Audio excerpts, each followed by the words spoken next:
Welcome to the Working Fans Podcast, where today myself, the man called Dave, we are talking with ABJ. Check him out, the ABJ Podcast on YouTube, where you can find Tornado Tag, Not Cool in High School, 5 Questions with ABJ, Banging Beers, Blazing Buds. He is not Wahlberg adjacent. He is the independent Pat McAfee. ABJ, how's it going today?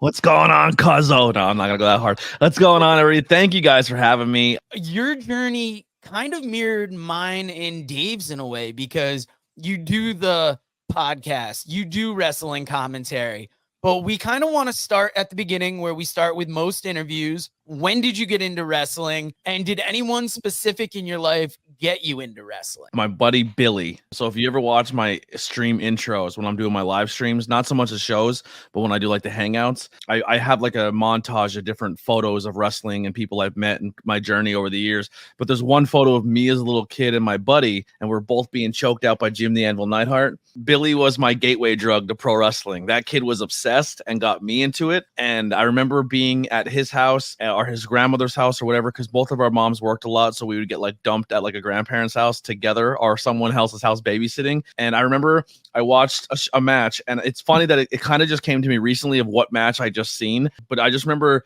it's just a real tight ramp, and it felt like the crowd was on top of them, and then 2 guys come running out with really cool bright gear and tassels and all this fun stuff, and they go out and they just performed, and they got beat up by really big heavy set dudes. But I was like, even though they lost, they are my favorite, and I will follow them till the day I die. That happened to be WrestleMania 5, and it was the Rockers.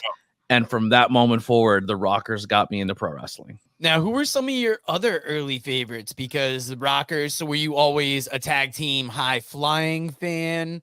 Or, I mean, were you like anybody of the day where it was a little bit of Hogan, little bit later on like Bret Hart? So it's funny you say those 2 names. I was the opposite of those 2. Even as a young kid, those wrestlers were forced on you. So like my mom's like, oh, I bought you all the Hulk Hogan stuff. And I said, yeah, I hated it. I didn't want anything Hulk Hogan. I wanted Macho Man. I wanted Piper. I wanted Perfect. I wanted Rick Rude. I wanted all the bad guys. I was the heel kid. I remember even as a young kid, I was kind of smart to it, where I was like, all right, Hogan's going to get beat up. Someone's going to hit their finishing move.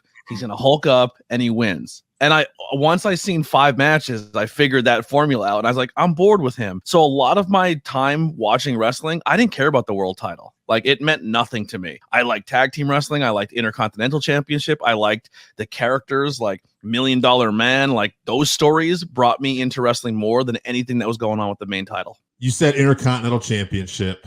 And I think I do anyway, I think we're in one of the best runs of an Intercontinental Champion forever. Gunther's a guy that can wrestle in any era. Go back and look at 50s wrestling. So this guy's going to fit and he's going to make it work, right? What do you think about Gunther, Sammy, and even Chad Gable? I think the fans want Chad, but I think WWE realizes that they built Sammy up to a point where they were never going to give him the world championship, and everybody wanted it. And now they're trying to repay him back because his contract's coming up soon. So we're going to give you the Gunther possibly dethroning, but now the fans aren't behind Sammy as much as they were, because the new babyface, so the new good feel-good story, is Chad. So they're kind of booking themselves into a corner, and it doesn't seem like they know what they're doing, and unfortunately Gunther's title reigns on the stake with it. I actually recently posed a question, is this going to be Chad Gable turning heel? Like, I had this idea. I was watching, I don't remember what wrestling was. It was one in Ireland where David Starr and Jordan Devlin were trying to pin Gunther, Walter at the time, and at the last minute, they've been trying to beat him for a year, and Devlin's about to do it. David Starr says no. He says, I want this. I have to be the man that pins him. And I keep looking at Gable, and he says, I want this more. And I feel like, oh, that's an opening to turn on Sammy, cost him. Gunther's reigns continues, and he says, I want it more. And, Gable could be the heel. People said they want Gable as the face, and I agree with that. But I also feel like he's the modern day Kurt Angle, and he's going to do babyface heel. If they just give this guy the ball, he's going to crush it. What do you think? I think we're at a time right now where I think a lot of the companies being held hostage by who can be coming in to be the savior instead of looking at the roster who's there right now. And I feel like Cody's run should have won last year, but they delayed it because Rock was like, "Oh, I can't come this year, but I'll come next year." So they had to prolong the story. And I think we're right at the point where they're trying to figure out what they want to do with Gunther, if they want to move him up or if they want to keep him where he is. And that big showcase is coming in Berlin, which is going to be his showcase show. And now the rumors are Brock's coming back. So it's kind of like, is Sammy and Chad a placeholder until they just to tell a story, and then Brock walks to the door and he goes after Gunther and all that gets erased. So it's like, I want to build my hopes up, but I feel like WWE as a company has let me down so much with, here's all the guys on TV that we've been forcing all the time on you. But as soon as a legend walks in the door, they trump everybody else in the roster. And as a fan, for me, that immediately turns me off. When did you decide to go from just being a fan to actually trying to get into the content creation space? So I got away from wrestling for a while, and I was a huge mixed martial arts fan. I went to a party once, and it was a UFC party, and I had no idea what UFC was. But I walked in, and I was young, and I was just like high school era. So wrestling's not the cool thing to go to high school and tell people you watch in 2000s, and you know what I mean, Attitude Era is over. We're ruthless aggression. It's not cool in high school to tell the girls like, oh yeah, I'm a big pro wrestling fan. You know what I mean? Like or comic books or video games or anything for that matter. But I found Tito Ortiz versus Ken Shamrock, and I fell in love with UFC. After like years later, I get back into it, and my friends are like, yo, you need to watch wrestling again. You need to watch. I'm like, why? I'm like, Pete, there's a guy named CM Punk and Daniel Bryan who will scratch that itch for you of that old school wrestling. And then he's like, and the Peacock network is not Peacock, the WB network's available. Because that was the biggest thing that held me back as a wrestling fan, was I didn't grow up with a lot of money. And pay-per-views every month were expensive.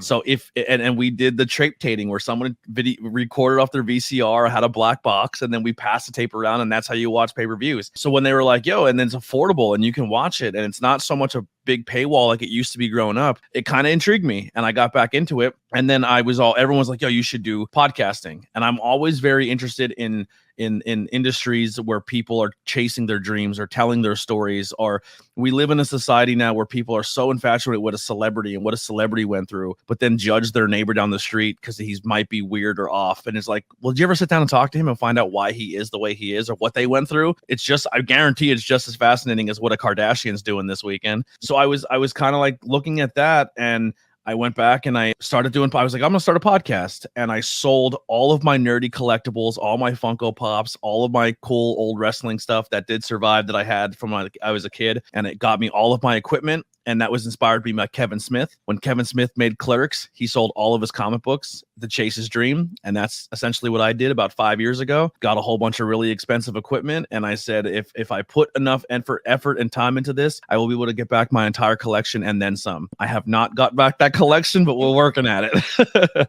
But yeah, I just wanted to do podcasting. And then I did the storytelling side of stuff where I interviewed people and learned about local musicians and local artists or small businesses, or craft beer was another one I was doing for a while. And I was like, yo, I want to get back into wrestling. Like wrestling's getting kind of cool again. Like I talk to my friends and then maybe go back and talk about older stuff that I might have missed. Because growing up, I was a WWE only kid. So I didn't watch ECW. I watched a little bit of ECW, but I didn't watch WCW. I didn't watch New Japan. I was like WWE loyalist, like nothing but WWE. And then around that time, AEW was in the rumors of starting up. And I was like, that'd be kind of cool to start a podcast around the same time a new company's coming in and kind of following that journey. And then we started going to independent wrestling shows, and it just kind of blown up from there. And just, it essentially came down to just making content with my friends. And then I took it very, very seriously, and then I just started grinding. How do you get the inspiration for the subjects you decide to cover? Because you were talking about talking to people.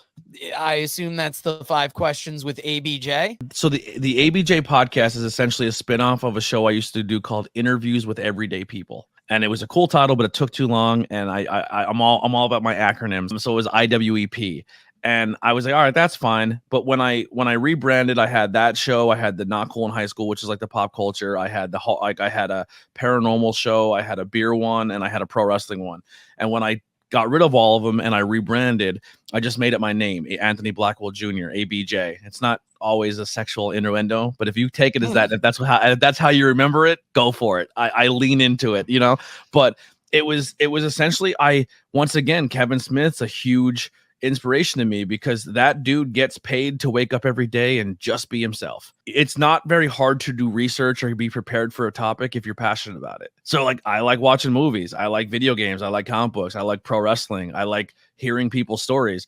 So don't go against the current, go what your strengths are and what you're interested in and follow that passion. And that's kind of what I did. And that's why I picked all of those topics, because it's all stuff that I'm into. What do you think about Paul Heyman? He's going in the Hall of Fame this year. Are you a Paul Heyman guy? I am a Paul Heyman guy. I do like myself some Paul Heyman, but not as a commentator guy. My commentary guys, I love me some Bobby the Brain Heenan and Jesse Ventura with Gorilla Monsoon. That is my bread and butter. When I try to do my style of commentary, I still want to be me, but I definitely pay a lot of homage to that era of commentary because they did a lot of inside baseball. Like if you go back and watch old things, they're calling the wrestlers in the ring by like sometimes their shoot names or a gimmick name that they gave up to them backstage. Like, and then people like I go back and watch and you're like, why is he calling him that the whole show? You know what I mean? Like instead of the Nature Boy or Ric Flair, he's like, and Nate is out there. Like, but as like any other show, you'd be crucified for saying something like that. But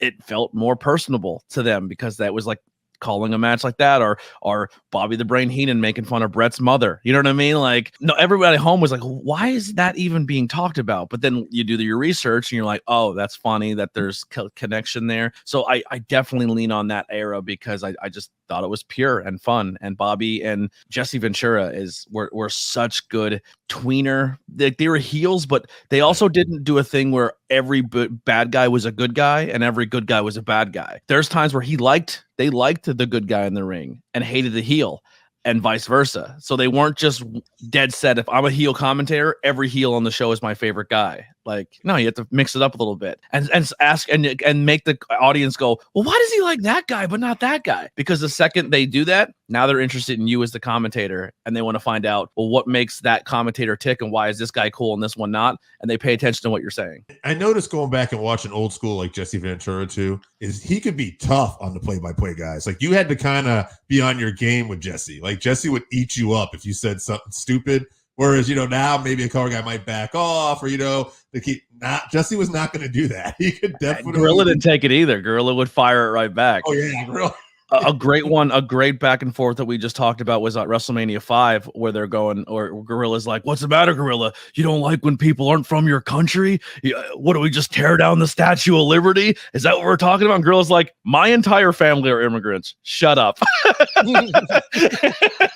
And it's funny that they're during this whole bit where they're talking about people not being welcome in the country or being a foreigner or whatever it may be. Ironically, they just cut away from Donald Trump, who's sitting front row. It's like, oh boy. Some of that early WWE commentary is wild, especially them referencing like the Terry Garvin School of Defense.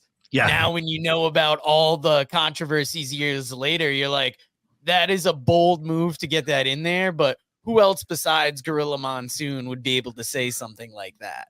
Yeah, no, it's really good. Or like if somebody back in the day was maybe openly out to the boys, but not to the world, they'd be like, oh, him and Pat Patterson were hanging out backstage. You know what I mean? Like yeah. No one knew what that meant, but now in retrospect, you're like, you appreciate it more because they would kind of throw those little jabs and ribs at people. And I feel like I've earned enough respect with some wrestling talent that I can kind of throw those jabs in, and people, if you know, and if you don't, you ask. And it's funny, sometimes when Dave and I are doing commentary, I'll throw in a line that I know will pop him. And sometimes the challenge is, how can we enjoy what I just said and not break character? And I find that's where the fun of commentary is, getting to play around in that space when you're more comfortable. Because when you start doing commentary, I don't know if I've ever had a more uncomfortable feeling of, I have to put myself in what I believe a commentator is and hope that we hit the ground running with this. We're either going to be decent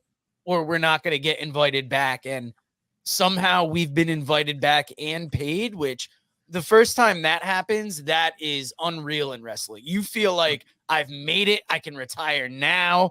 And you're at like the lowest level, but you feel so good about it. Yeah, paydays don't come for commentary early on, and that's fine. But I think for me, and I kind of like, once again, I've been deemed as selfish or trying to get myself over on commentary, or maybe I'm not in the traditional mold or box of a commentator. And my answer to that is, of course I am. Like, a wrestler who tells me that I have to fit a mold of commentator to make you feel comfortable, no. Then all right, then you let that guy backstage write your character, and then you go perform it. You don't get that choice. You have to fit his mold. Well, I don't like that. Well, I don't want to be boxed up either. Why do you get to be original and I have to be what you think a commentator person should sound like? Because Vince McMahon has put in your brain what wrestling commentary should be. Why can't we be different? Pat McAfee's different. People love it. When John Moxley gets on commentator, or Kevin Owens, and they add a little humor, people are like, yo, commentary's funny, because most of the time it's just background noise and people don't care that it's there, because you almost were told, like, as a referee, don't make it about you. Yo, you're all there. You're all making art. I'm not saying steal the show, but if you're part of it, if you're on camera, if you're being heard, be original, be yourself. Have fun with it. But it's also a field where a wrestler will clip your commentary and put it on the internet and say, listen how unprofessional this commentator guy is. And I'm like, well, instead of sending that message, why don't you reach out and be like, hey man, just for my feedback, this is what I would have done differently. Why did you do it that way? Or, you know what I mean? And the biggest thing is too, you know how many times I had a wrestler sit next to me and commentator, and I'm like, yo, can you shut up so we can say something and actually do our jobs? Like, I know you're trying to get booked next week, but maybe not sell yourself the entire time on commentary, because it's when you're on a live hot mic, it's not easy to improv that entire time. And most independent companies, at least in my thing, they're not giving me sheets or notes or anything about who's wrestling that night. They just trust me to go talk on a microphone, because they don't really take commentary seriously. And sometimes commentators do, and sometimes they don't. And it's a tough thing. But at the end of the day, like, they're like, well, how come you weren't taking my match seriously? Maybe your match was boring, and I was just trying to entertain myself on commentary. But we're not allowed to say that. You know what I mean? Because we're just commentator. If your match is dog shit and your commentary is talking about how they're picking their nose to be funny, maybe it's not so much they're trying to get over. Maybe your match is boring. Sorry. We're saying the intrusive thoughts out loud, but it's the truth. No. But you know what I'm saying? Because I've definitely had matches, Joe knows we're talking about, where like, oh shit, we gotta do this one again. You know, and dude, false finish matches annoy me more than anything. If I watch you get hit with a move that should kill you, and you kick out or do this fighting spirit New Japan style where you just pop up from a finisher and Hulk Hogan out, because I'm, as a commentator, I have to set a flow. So opening match, I have to be up here because I have to bring everybody's energy up. And then, you know, I'm not saying dip as the show goes, but you can't stay at that level the whole time. You'll kill yourself, you blow your voice out, and once again, you become background noise. You have to take them on a narration. You have, if there's a serious moment, if there's a comedy match, if there's a spooky character, you have to play into those roles and play into those characters. But also, the entire show can't be you at 11 and you super excited the entire time. You're going to have to take some dips and dives. And if you're booked mid-card, you're probably a dip match where a commentary has to kind of adjust a different way, because they can't be at an 11 the entire time, because you have to start and end high. So because that's the way a story goes. It's not the entire way through screaming at the top of your blade. And some wrestlers don't appreciate that. And it is what it is. And my feedback is, then go sit for 2 hours and do 13 match cards for $14. You know what I mean? Like, there's more to it that I think a lot of people don't take into consideration when it comes to commentary, and they just think it's easy. And I think more wrestling companies should look at podcasters who do 2 hour, 3 hour interviews and know how to talk and bounce off each other. And I think we're setting a trend of what the new era of pro wrestling commentary can be. Because the Rockers, got you into this, and then you talked about Punk. And when you were talking about, like, earlier, why not just, talk to somebody if you have a problem, basically, and correcting. I remember just hearing this story recently where Shawn Michaels, I think he said he was on creative team back in the day for like a couple weeks or something, and might have said it with the ECW brand, and he said, I guess people were making fun of CM Punk, and they were making fun of the way he did his wrist too, which is like an MMA thing, right? And Shawn was the one, if you don't like what this guy's doing, why don't you just talk to him? Why don't you try to work it out? And I just thought, you know what, like, it's such a simple life thing, right? Like, why don't we just communicate more? And Yeah. I don't know. I want to piggyback off that a little bit, but I think it's. Well, could you imagine if me as a commentator clipped every match that I thought was boring or dog shit, or you botched your move, and I made fun of you on the internet as a wrestler, as a commentator, and say, how does one commentate when someone can't even do a suplex? Well, if you don't do commentary or podcasting on a regular basis, and you train and do push-ups and do suplexes and in-ring work, try not to judge me the same way I won't try to judge you, because I know mistakes happen, and I know working a match is not easy to do. So just have that mutual respect. But I feel like the commentator guys get thrown under the bus so much on social media about not being up to par. And it's like, independent wrestling, we're all not up to par. We're all still learning. We're all trying to get our reps. We're all traveling around the country trying to chase this dream. Just because we're not running ropes doesn't mean we're less valuable. 100%. And I like what you said about podcasters making good or being potentially good commentators, because that kind of covers my next couple questions.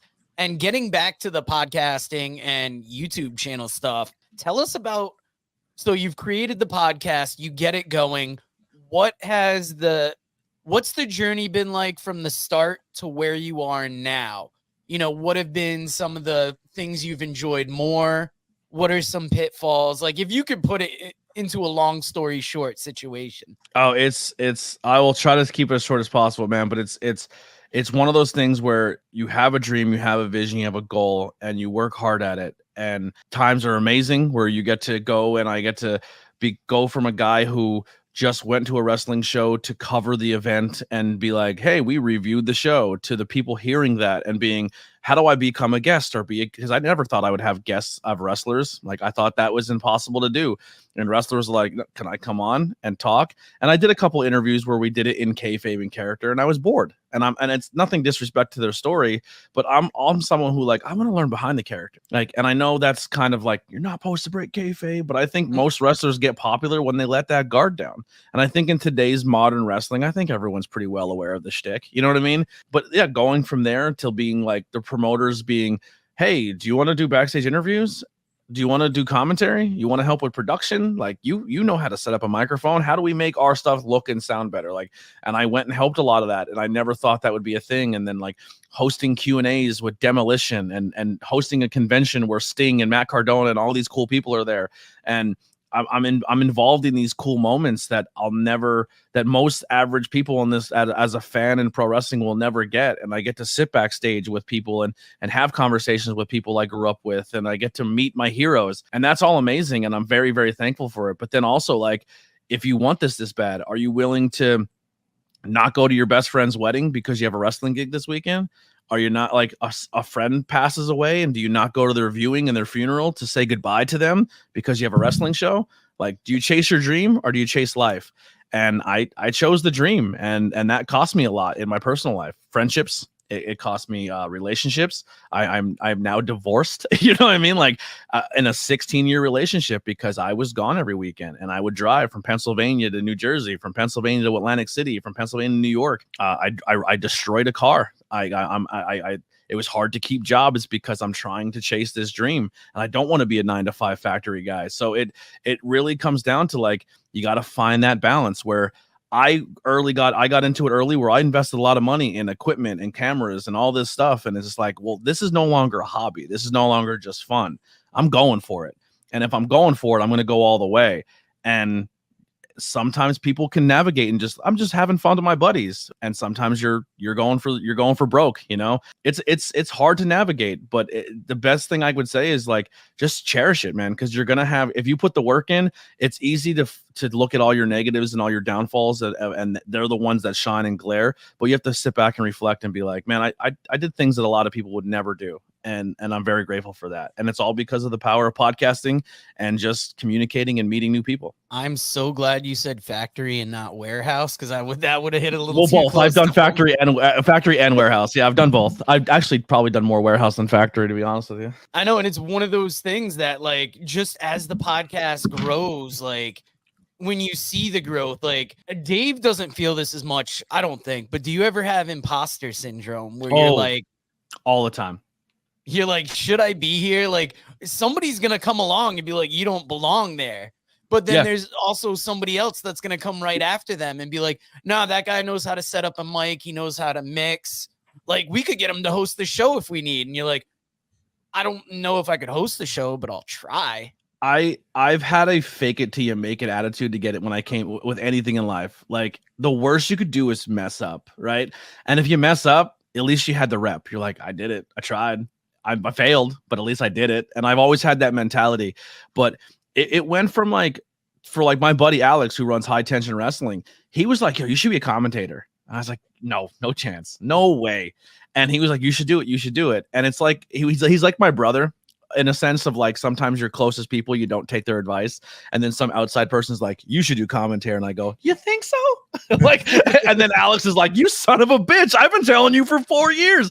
But it's, imposter syndrome is 100% real. I still sometimes struggle with it. Like, I was at a spot one time where I was backstage and I was with a bunch of people who are on TV right now. And it's me and my podcast host, Brian. And we're surrounded by legends and current on WWE, AEW, TNA people, and we're just sitting around in a circle and we're talking pro wrestling. Like, yo, what do you think of this Bloodline storyline? You know what I mean? Like, and it's we're worth.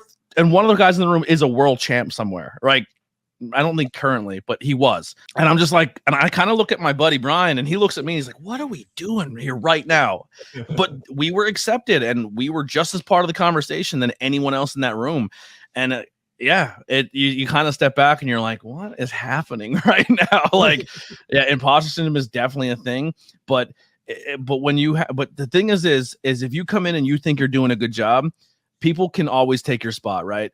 Somebody will always replace you, but when they replace you, trust me, they're going to know if you do a good job, they're going to miss you when you're gone, because it's easy to replace, but you can't fully do it if they're looking for a certain thing that you provide that's different than everybody else. My final question, as far as like current stuff goes, you asked, what do you think about this Bloodline storyline? More than even just the Bloodline, we're headed into WrestleMania. You talk about it. WWE has a history of letting us down. Is Cody Rhodes going to finish the story at WrestleMania? Or is he going to finish the story at all? I hope so. I want the world championship to be freed up and moved around the company so we can still tell the Bloodline story and not hold up a world title. I have a lot of friends who are legit members of the Bloodline who are still in the independent scene that I would love to get work because of this story. Like, I want to see Fatu, I want to see Zilla, I want to see Lance on Anawahi to get up there. There's another Uso brother out there that people don't know about. Like, a lot of Alpha Jr. is still out in the scene.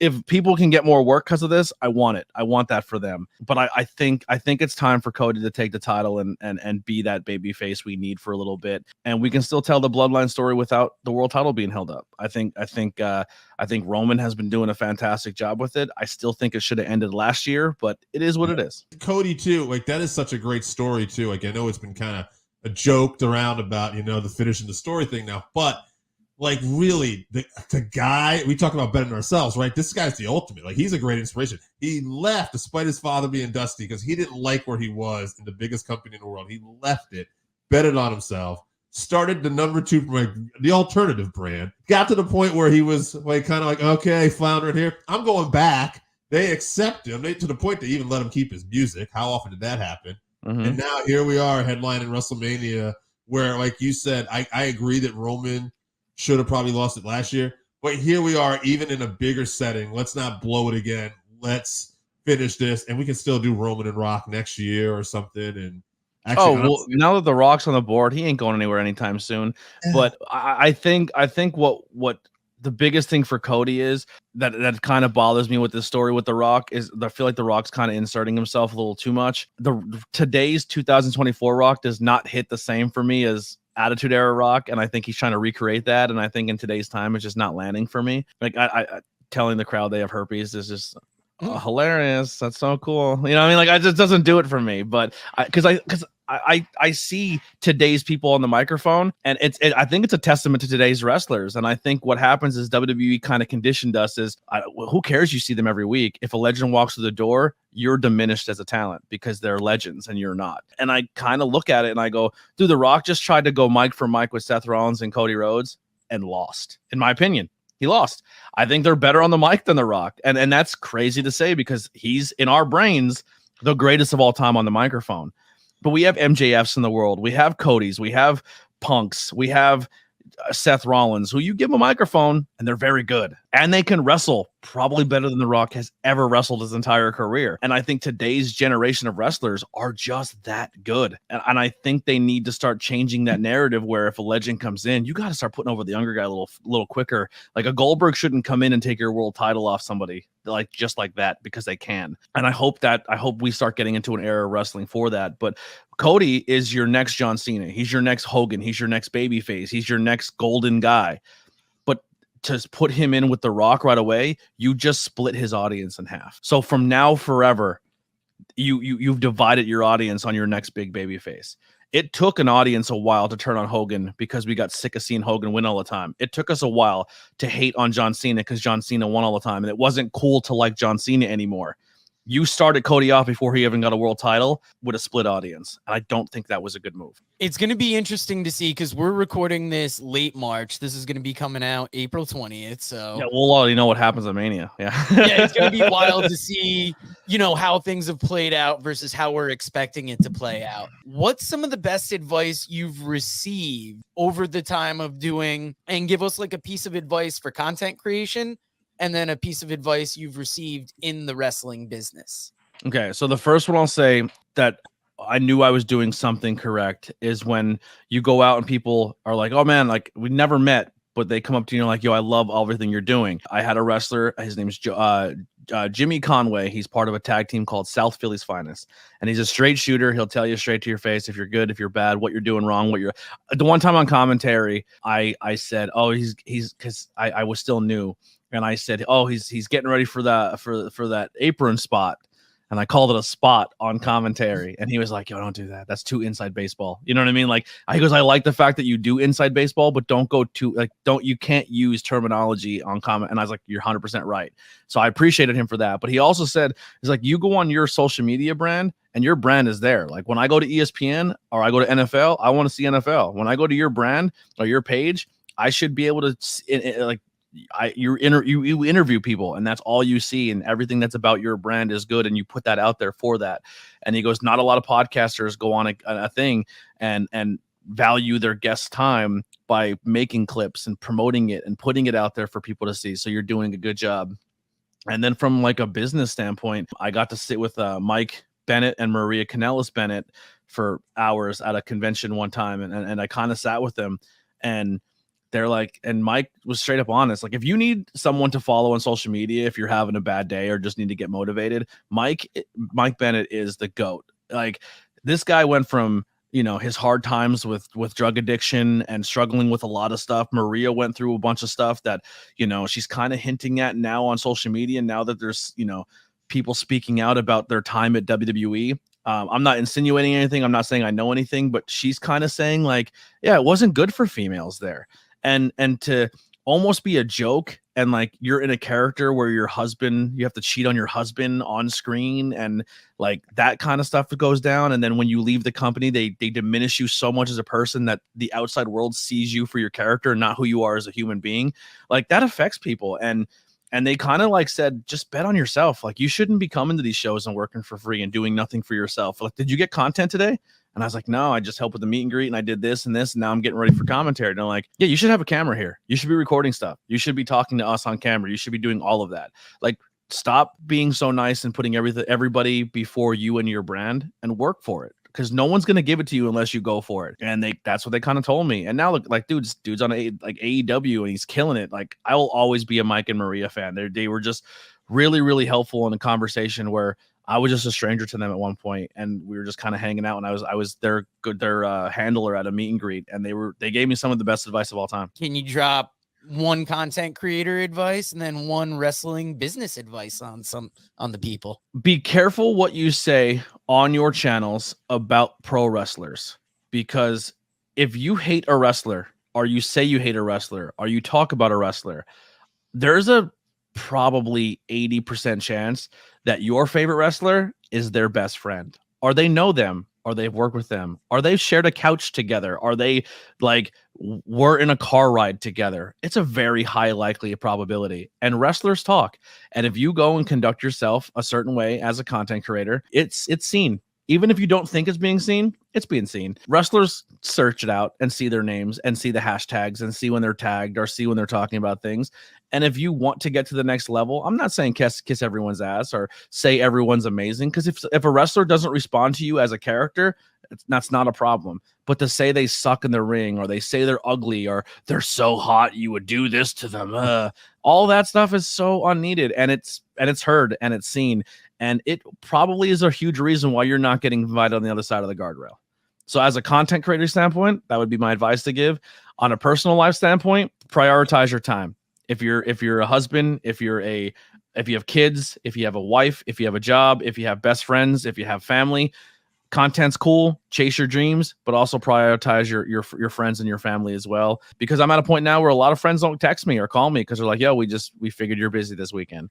And then you feel like you kind of end up alone when you hit that spot where maybe content's down, or you feel like you're down on yourself, and then you go to reach out to your friend, but you haven't talked to them in 6 months because you were too busy chasing your dreams. So prioritize that. Have fun with your content, have fun chasing your dreams, doing those shows, doing what you got to do, but also make time for the people that matter. I'm inspired now just hearing that. It hits a lot of what like Dave and myself have been going through, and it's great advice. Now, we've talked to you for a while here. You've been very gracious with your time. It's time to get yourself over. Let the people know where to find you. ABJ Podcast, pretty much any audio side. You could Google, Spotify, Apple, if you try to find it on a podcast app and you can't, DM me. I'll try to put my best to put it out there. Also, YouTube, my name, Antony Blackwell Jr, or ABJ Podcast. I do interviews with anyone independent. So musicians, artists. I'm down to talk to anybody. It doesn't always have to be pro wrestling, but I do interview a lot of independent pro wrestlers. I do a thing called 5 Questions with ABJ. So instead of doing like an hour, 45-minute, 2-hour podcast,